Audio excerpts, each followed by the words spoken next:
Welcome back to World of Imani. This is going to be just a quick video.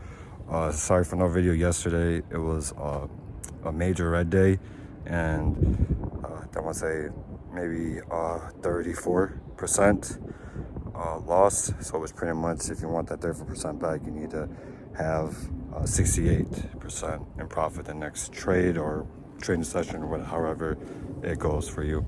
I don't want to get hung up on that too much.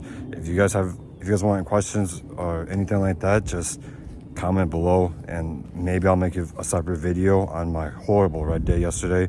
But I figure this world needs more positivity than anything, which brings me to this. Shout out to Mr. Zach Morris on Twitter for calling this out last week. Ticker symbol SONN.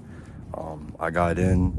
This was a swing. I know it was yesterday that it popped in after hours, and I've seen this pattern before, and patterns tend to repeat themselves. However, not always, but with this one, everything was right. The floats, the graph, just everything to me, anyways. And on top of that, Mr. Zach Morris and other in the trading community on Twitter really, they didn't pump it. They just, told people, hey, this is great. And, some people got it and they weren't patience, keyword pay. And, it did no movement. You can look at it, did no movement yesterday. It did a dip, if I'm not mistaken, on Thursday or Wednesday, last Wednesday or Thursday. Remember, last Friday was Good Friday. So, and then I want to continue on my trade. So, right when it crossed like $11, and I knew it was just gonna just soar past 11, I just put the market order in, and I believe when would the order go through, like 11.40 something, or that's the price? I don't know. It's in the video. I'm pretty sure I put in the picture. And as you know, I think it made a high today, like what, 15 or 16? I don't know. Once I learned that once you complete a trade, whether if it was green or red, just for me anyways, to stop looking at the chart. Maybe afterwards you go back and you kind of study the chart when it's all said and done, because that's how FOMO starts. That's how regret forms. And yeah, just for me personally, I feel like that just helps. Just end the day on green and move on, like Future says, switch the bags, then move on. So of course I left major profit on the table. I mean, as you know, that's a 100% day. If I got in, if I had the average buy price of 721 or whatever it was, and then I just needed it to go to 1440, and it went past that tremendously, and that would have been an amazing 100% day. But beggars can't be choosers, and I'm not complaining. And my luck would be that I would have if I would have held on to it, it probably would have sunk just as fast as it went up today, because that does happen. It does happen.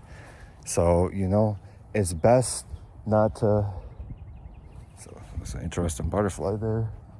It's a I can't flip the camera. Yeah, just best don't get greedy, man. Greed kills, for real. So honestly, like this is when like luck meets preparation. I was prepared for this. I've been watching this stock or security for over a week, and yeah. So basically, I think the only takeaway is don't get greedy. You know.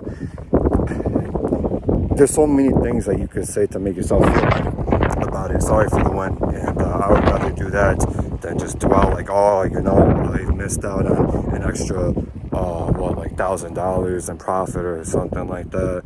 But you know what? There's always another day for trading, and especially this week, there are lots of parabolic movement, just like there was yesterday. And last week it was a slow week, so that could really help, or not help, but that could have not been a catalyst, but a reason perhaps So I'm no professional by any means whatsoever. I get better every day, and there's no such thing as a perfect trade. And this was by far not the perfect trade.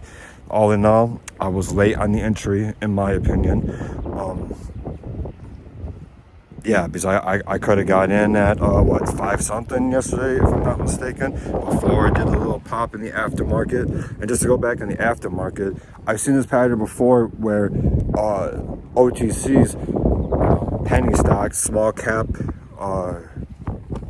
securities, when they have a crazy after hours, 20-30% plus, usually it gaps up again the next day. And remember, trading can start at 4 a.m. depending on what brokerage you're with, but it does start at 4 a.m. and it made a high like around 4 a.m. Eastern Standard Time, like what, it's like 9:58 or something like that, if I'm not mistaken. And I watched that whole entire graph from that time to the time I sold it around 9:30. So, sorry for the wind again. It was horrible. But that's it. Any questions or comments, just leave them below.